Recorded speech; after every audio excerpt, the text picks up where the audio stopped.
Good morning, class. Now, last topic of this chapter is respiratory disorder. Disorder word क्या होता है? That is the you can say कि when something is not happening properly, and you can say any type of discomfort is called disorder, or some disorder word है, just like you can say कि if something is not obeying the order properly, something is not obeying the order of brain, so it is not done in controlled way, that is disorder है. तो यहाँ पे क्या हुआ कि disorder में कुछ प्रॉब्लम्स क्रिएट हो जाती हैं एंड जस्ट लाइक फर्स्ट जो कुछ सबसे कॉमन है डैट इज़ अस्थमा.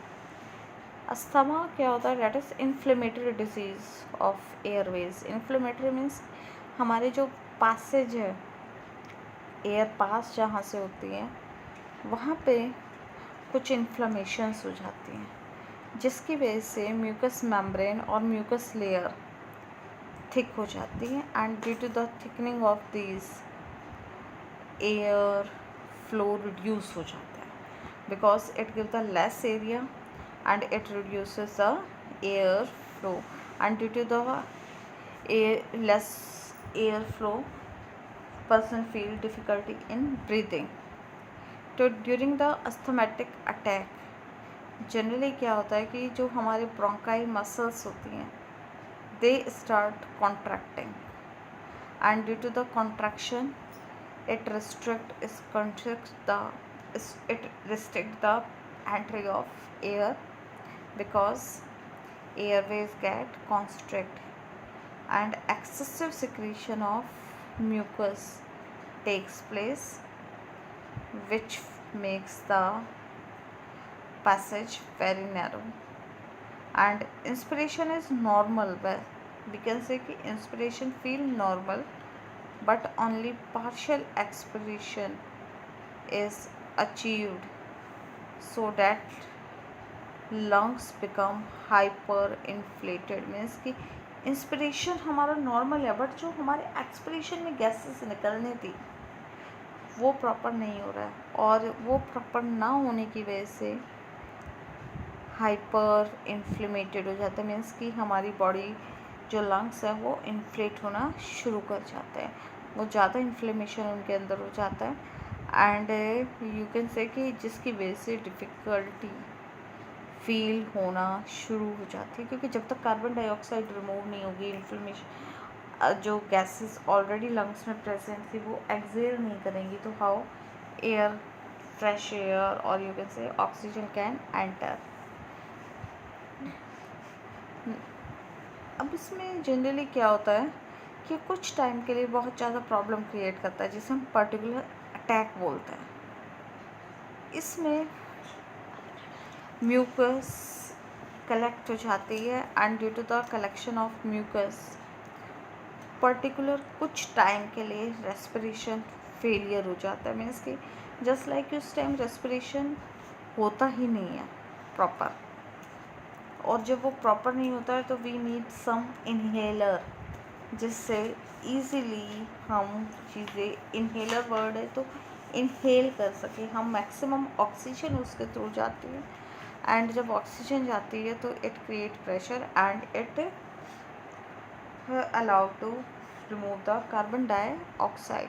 और अगर ये बहुत ज़्यादा हो जाता है, ऑक्सीजन की डेफिशिएंसी बहुत कम हो जाए और या कह सकते हो अटैक सीवियर हो जाए, that time it can cause the death.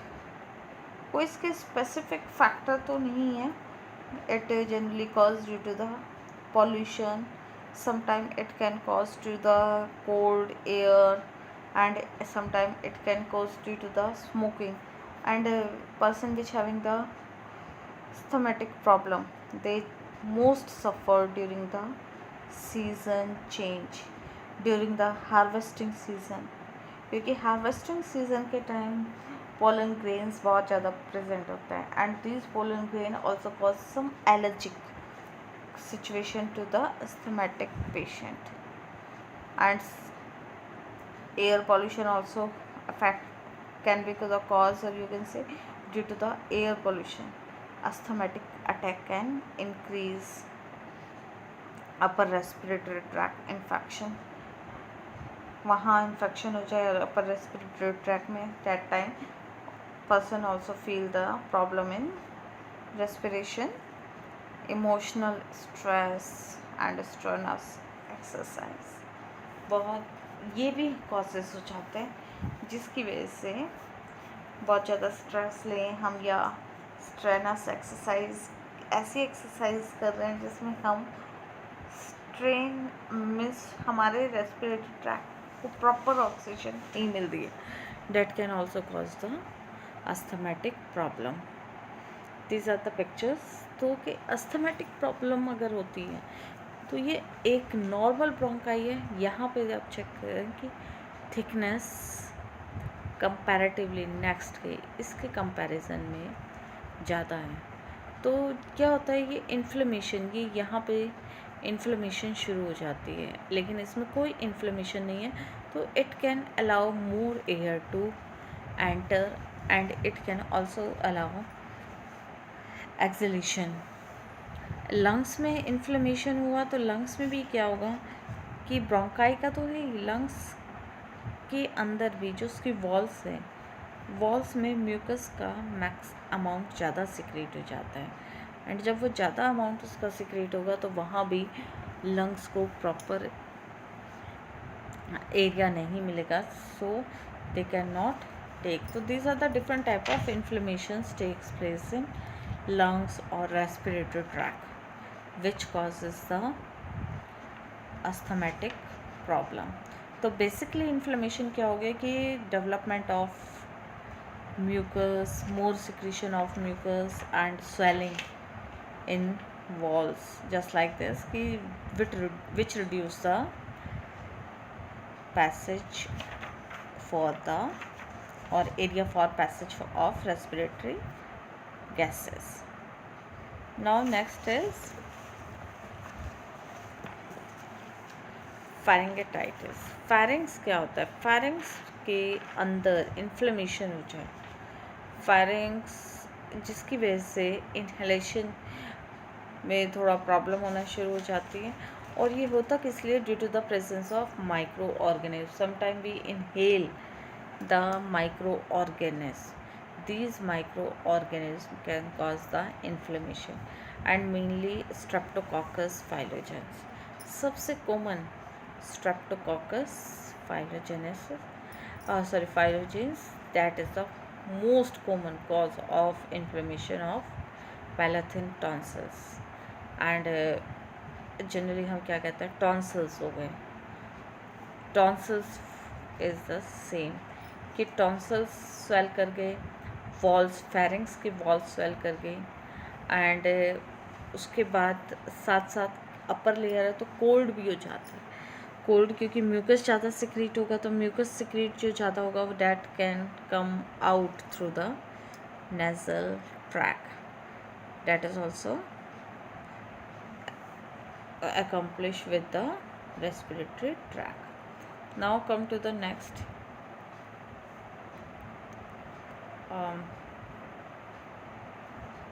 Just wait. What happened?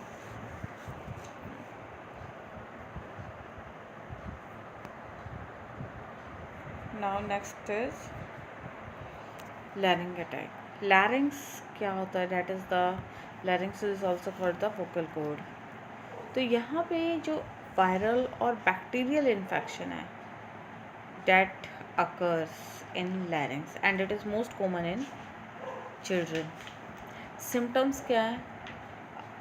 आवाज़ हस्की हो जाती है, जैसे हम बोलते हैं गला ख़राब हो गया. तो voice become husky. Severe infection में लीड टू एफेसिया. एंड बहुत ज़्यादा इन्फेक्शन हो जाए तो there is feeling of rawness in the throat कि गला सूखा सूखा लगता है. और stridor may be present in the children कि बच्चों के साथ, बच्चों में तो क्या होता है, यहाँ पे बहुत ज़्यादा स्वेलिंग होने के साथ साथ कफ और ब्रीदिंग प्रॉब्लम भी उन्हें प्रॉब्लम शुरू हो जाती है and it is sometime cause due to the vocal misuse कि अगर हम बहुत ज़्यादा शाउट करें, बहुत ज़्यादा हाई पिच में हाई पिच यूज़ करें, sometime they can also cause the laryngitis कि बहुत ज़्यादा जो लोग शाउट करते हैं या हाई पिच पे बोलते हैं, दे can also get harsh voice और ये हार्श वॉइस परमानेंटली इनके डैमेज की वजह से हो जाती है। तो that is also a type of disorder. तो हम इसे रेस्पिरेटरी डिसऑर्डर में इसलिए बोलते हैं क्योंकि ये हमारे कुछ इन्फेक्शंस के साथ साथ ये हम रेस्पिरेटरी ट्रैक से भी कनेक्ट है। That's why we called it the respiratory disorder. Now next is allergic rhinitis. This is not given in your NCERT, but I am telling you it is just, you can say it is a severe infection which, and it is a allergic problem which caused due to the proteins, which caused due to the foreign proteins which act like the antigens. It also caused due to the pollen grains, some mites and some feathers, animal hairs, animal fur. तो इसमें क्या होता है कि जो inflammation होती है, बहुत ज़्यादा इन्फ्लेमेशन हो जाती है हमारी नेज़ल म्यूकोसा में and it is also cause the excessive water come out from the nose कि नोज़ से बहुत ज़्यादा पानी निकलना शुरू हो जाता है, आइज़ में रेडनेस होना शुरू हो जाती है और आँखों से पानी निकलना भी शुरू हो जाता है। और कॉमन लैंग्वेज में हम जनरली से बोल देते हैं कि नज़ला हो गया है, कि नज़ला टाइप से हो गया है, कि running nose, running eyes, that is the allergic. And we also feel some feverish, that's why it is called the hay fever, क्योंकि इसमें फीवरिश में फील होता है। जनरली क्या होता है कि हाँ ठीक है, ये वन पेरेंट्स के पास भी, हमारे पेरेंट्स में भी एक पर्टिकुलर फैमिली में कि ये इस फैमिली में बहुत कॉमन है, इस फैमिली में नहीं, but it is not genetic. कि फैमिली में कॉमन तो हो सकता है ये, लेकिन it is not genetic. And sometime it can also cause the, अगर ये लॉन्ग टाइम के लिए रह जाए तो it can also cause the asthma. Now next is pneumonia. Pneumonia generally बच्चों में ज़्यादा होता है एंड इसमें क्या होता है, लंग्स जो होते हैं हमारे, लंग्स में इन्फेक्शन ज़्यादा हो जाता है एंड लंग्स में इन्फेक्शन होने की वजह से, क्योंकि जो माइक्रोब्स हमारे रेस्पिरेटरी ट्रैक में ट्रैप होके किल होने थे, they can not kill and they enter in our lungs. Lungs में जाने के बाद ब्रीदिंग प्रॉब्लम, लंग्स से आवाज़ आना, क्योंकि वहाँ लंग्स में म्यूकस कलेक्ट होना शुरू हो जाता है। लंग्स में जब म्यूकस कलेक्ट होता है तो म्यूकस कलेक्ट होने की वजह से जो रेस्पिरेटरी हमारे मसल्स हैं, जो हमारे एल्वुलस है, एल्वुलाइज हैं, एल्वुलाई क्या करेंगे, एल्वुलाई में ब्लड वेसल्स में प्रॉपर एयर नहीं जाएगी, तो जिसकी वजह से प्रॉपर ब्रीदिंग नहीं होगी। दूसरा, WBCs की जो एक्टिविटी है, that can also be reduce due to the smoking, alcohol, जिसकी वजह से बहुत कम एयर हमारे टिश्यूज तक सप्लाई होती है। That can cause the coughing.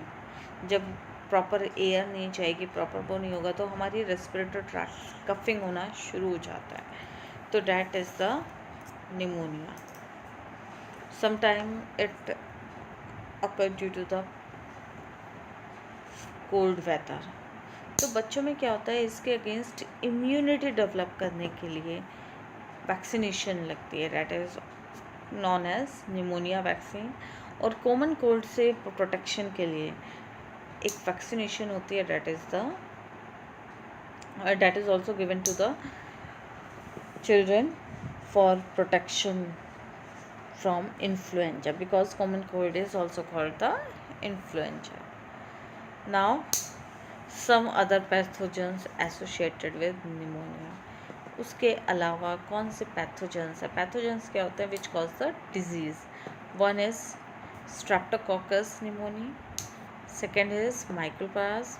These are the organisms which can cause the pneumonia, and other than these, some protozoa, fungi which enter in lungs can cause the pneumonia. Now, occupational lung disease. Occupation word से आया कि जो particular occupation के वजह से ही, particular occupation just like कि कुछ लोग फैक्ट्रीज़ में काम करते हैं, तो जो फैक्ट्रीज़ में काम करते हैं they can inhale many pollutants या स्मोक. वहाँ जो प्रेजेंट है, कुछ ऐसी जगह काम कर रहे हैं जहाँ पे गैसेस, हार्मफुल गैसेस रिलीज़ हो रही हैं, तो उनकी वजह से भी कुछ लंग्स डिजीज़ हो जाती हैं. And that type of lung disease जो उनके वर्क प्लेस की वजह से हो रही है, they are called the occupational lung disease. And mainly क्या है कि जो पार्टिकल्स जब हमारी बॉडी के अंदर ट्रैप हो रहे हैं, लंग्स के अंदर जा रहे हैं, तो म्यूकस उन्हें प्रिवेंट करने के लिए रिलीज़ होना शुरू कर जाता है, जिससे वॉल्स को ज़्यादा डैमेज ना हो, but they can cause the problem in breathing and which cause the coughing. Now this chapter is finished. Read your NCERT properly.